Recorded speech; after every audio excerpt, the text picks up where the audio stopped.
काय झालं, पाय दुखतायत?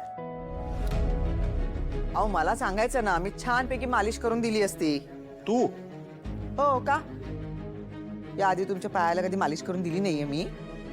आणा द्या तेलाची वाटी इकडे आणा. आई गो देवा. नकोय, अरे मला तुझ्याकडून काही नकोय आणि तू माझ्यासाठी काही करू नकोस. आता काय झालं तुम्हाला, का करू नको? असं काय आणि तसं काय, मला तुझ्याशी बोलायचंच नाहीये. आई ए अहो काय करताय? सावकाश. उतार वयामध्ये एकमेकांना आधार द्यायचं सोडून हे काय लावलंय तुमचं? नका असं करू.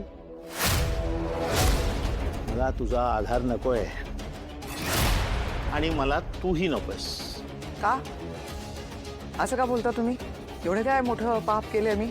झाली माझ्याकडनं चूक, मान्य आहे मला. पण का आयुष्यभर हेच असंच घेऊन बसायचं का? केला ना आपण संसार दोघांनी मिळून, रडत खडत का होईना. कधी आयुष्यात हाऊस मौज नाही केली.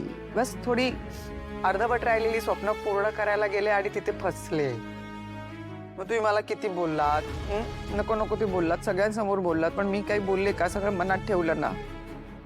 पण माझंही नातं आहे ना तुमच्या बरोबर बायकोच. मग मला माझा अधिकार, मला हक्क नको का मिळायला? तोच तर नाईलाज आहे माझा.